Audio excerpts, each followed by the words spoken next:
പ്രിയമുള്ളവരെ, പൗരസ്ത്യ പിതാക്കന്മാരുടെ ദർശനത്തിൽ അവരുടെ പ്രാർത്ഥനകളിൽ എപ്പോഴും ഒരു ബലഹീനമായ ഭാവം ഉയർത്തിപ്പിടിച്ചുകൊണ്ട് അവർ തങ്ങളെ തന്നെ സമർപ്പിക്കാറുണ്ട്. പലപ്പോഴും ഒരു പ്രോസ്പെരിറ്റിയുടെ മധ്യത്തിൽ നിന്നുകൊണ്ട് അഭിവൃദ്ധിക്ക് വേണ്ടി മാത്രം യാചിക്കുന്ന ആധ്യാത്മിക ഭാവത്തിലേക്ക് പലപ്പോഴും ഇന്നത്തെ കാലത്ത് നമ്മളെല്ലാം എത്തിപ്പെട്ടിട്ടുണ്ട്. നമ്മുടെ ജീവിതവൃത്തിക്ക് വേണ്ട എല്ലാ കാര്യങ്ങളും സാധിക്കുക, അതിനുവേണ്ടി മാത്രം പ്രാർത്ഥിക്കുക. എന്നാൽ സ്വന്തം അവസ്ഥ അല്ലെങ്കിൽ സ്വയ അവസ്ഥ എന്താണ് എന്നുള്ള ബോധ്യത്തോടുകൂടി നമ്മുടെ തിന്മയെ, നമ്മുടെ പാപത്തെ അകറ്റി നിർത്തുവാനുള്ള വരത്തിനു വേണ്ടി എത്ര പേരാണ് യാചിക്കുന്നത്? ദൈവം കരുണയുള്ളവനാണ്, മഹാദയാലുവാണ്. നമ്മളെപ്പോഴും അന്ത്യന്യായവിധിയെക്കുറിച്ച് പറയാറുണ്ട്. ആ വാക്ക് തന്നെ ശരിയാണോ എന്ന് ഞാൻ ചിലപ്പോഴെങ്കിലും ചിന്തിക്കാറുണ്ട്. കാരണം എന്തെന്ന് വെച്ചാൽ, അന്ത്യന്യായവിധിയെ ജഡ്ജ്മെൻ്റ് അല്ലെങ്കിൽ വിധി ദിവസം എന്നൊക്കെയാണ് നമ്മളെ തന്നെ പറഞ്ഞ് മനസ്സിലാക്കി വച്ചിരിക്കുന്നതും അല്ലെങ്കിൽ നമ്മളതിനെ ഉൾക്കൊണ്ടിരിക്കുന്നതും. എന്നാൽ ആധ്യാത്മിക പിതാക്കന്മാർക്ക് ഈ വിധി ദിവസം എന്നുള്ള വാക്കിന് പകരം അവർക്ക് അതിമനോഹരമായൊരു വാക്കുണ്ട്. ആ വാക്ക് യൗമോ ദറഹമോ എന്ന സുറിയാനിയിൽ പറയുന്ന കരുണാ ദിവസം എന്നാണ് അതിനെ പറയുന്നത്. നമുക്ക് കരുണ ലഭിക്കുന്ന ദിവസം. ദൈവം കരുണയുള്ളവനാണ്. നമ്മുടെ ഏതവസ്ഥയിലും, രോഗിയാണെങ്കിലും പാപിയാണെങ്കിലും ഏതവസ്ഥയിലായിരുന്നോട്ടെ അവനോട് കരുണയാചിക്കൂ. ആ കരുണ നമ്മുടെ രോഗത്തെയും നമ്മുടെ പാപത്തെയും നമ്മുടെ തിന്മയെയും നമ്മുടെ ദുഷിപ്പിനെയും എല്ലാം മാറ്റി അവൻ്റെ കരുണയിൽ അലിഞ്ഞ് അവൻ്റെ സ്നേഹത്തിലേക്ക് നമ്മളായിത്തീരുന്ന ആധ്യാത്മിക അവസ്ഥ. അതിമനോഹരമായൊരു ഗാനമുണ്ട്. ഒരു പ്രത്യേക രാഗത്തിലാണ് അത് ചിട്ടപ്പെടുത്തിയിരിക്കുന്നത്. ആ രാഗത്തിൻ്റെ പ്രോഗ്രഷൻ ഇപ്രകാരമാണ് പോകുന്നത്. കാരുണീകനാം പ്രഭോ നീ ദയാലുവാണല്ലോ. പഴയ ഗാനമാണ്. കാരുണീകനാം പ്രഭോ നീ ദയാലുവാണല്ലോ.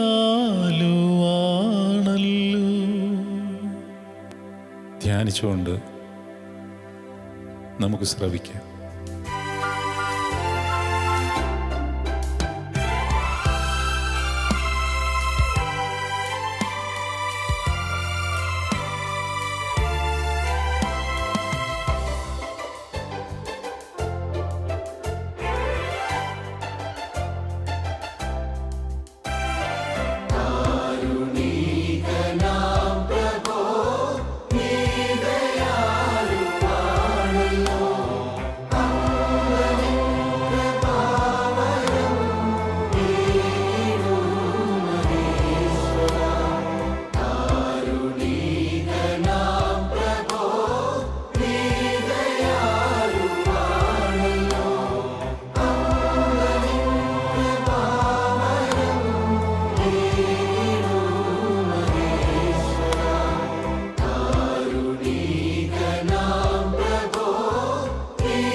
പ്രിയമുള്ളവരെ, താലന്തുകൾ വിഭജിച്ചു കൊടുക്കുന്നവനാണ് നമ്മുടെ കർത്താവ്. ഈ താലന്ത് എന്ന് പറഞ്ഞാൽ എന്താണ്? മാനുഷികമായും സ്വാഭാവികമായും നമ്മൾ ചിന്തിക്കുമ്പോൾ താലന്ത് എന്ന് പറഞ്ഞാൽ നമ്മളിൽ ഉള്ള പ്രത്യേകമായ വാസനയോ കഴിവോ എന്ന് മാത്രമാണ് നമ്മൾ ഉദ്ദേശിക്കുന്നത്. പ്രസംഗിക്കാനുള്ള കഴിവ്, പാട്ടുപാടുവാനുള്ള കഴിവ്, ഓർഗനൈസ് ചെയ്യുവാനുള്ള കഴിവ്, ഇങ്ങനെ വിവിധ കഴിവുകൾ. എന്നാൽ ഇത് മാത്രമൊന്നുമല്ല താലന്ത് എന്ന് പറയുന്നത്. വിശക്കുന്നവനെ കാണുമ്പോൾ അവൻ്റെ വിശപ്പിന് അല്പം ശമനം വരുത്തുവാൻ വേണ്ടി ഒരു പാത്രം വെള്ളം കൊടുക്കുവാൻ കഴിഞ്ഞാൽ അതൊരു താലന്താണ്. എല്ലാവർക്കും ഉള്ളതല്ല, എല്ലാവർക്കും ആ താലന്ത് ഉണ്ടാവണമെന്നുമില്ല. അനുകമ്പ, ദയ, കരുണ, പുഞ്ചിരി, സഹായിക്കാനുള്ള കഴിവ്, ഇതെല്ലാം പരിശുദ്ധാത്മ നൽവരങ്ങളാണ്. പരിശുദ്ധാത്മ നൽവരങ്ങളെല്ലാം താലന്തുകളുമാണ്. ആ താലന്തുകളെ പ്രോത്സാഹിപ്പിക്കുവാനാണ് നാഥൻ നമ്മളോട് ആവശ്യപ്പെടുന്നത്. എന്നാൽ ചിലർക്ക് ചില പ്രത്യേക വാസനകളും കൂടെ കൊടുത്തിരിക്കും താലന്തിൻ്റെ കൂടെ. അതാണ് ചിലപ്പോൾ വചനം പറയുവാനുള്ള നൽവരം, പാട്ട് പാടുവാനുള്ള നൽവരം, സംഗീതം ചിട്ടപ്പെടുത്തുവാനുള്ള നൽവരം, സംഗീത ഉപകരണങ്ങൾ വായിക്കുവാനുള്ള നൽവരം, ഇങ്ങനെ പല രീതിയിൽ. സൈമൺ സാറ് ചിട്ടപ്പെടുത്തിയിട്ടുള്ള അതിമനോഹരമായ ഒരു ഗാനമുണ്ട്, ശങ്കരാഭരണം എന്ന് പറയുന്ന രാഗത്തിൽ. ആ രാഗം നമുക്ക് വല്ലാത്തൊരു ആധ്യാത്മിക അനുഭൂതി തരും.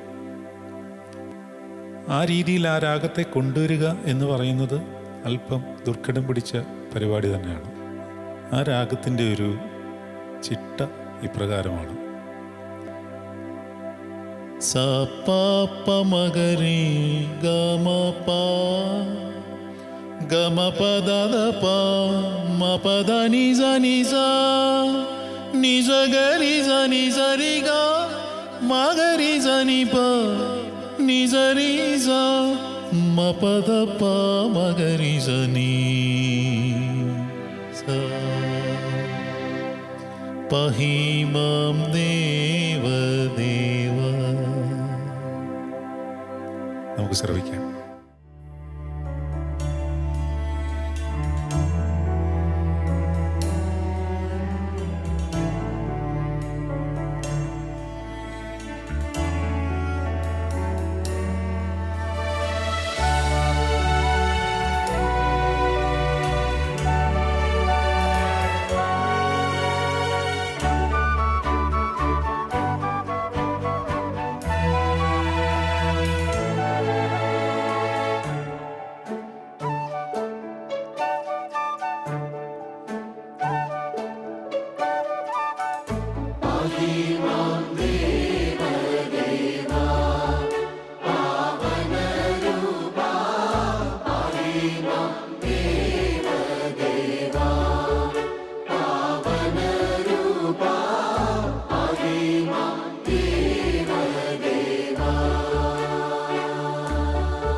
ప మా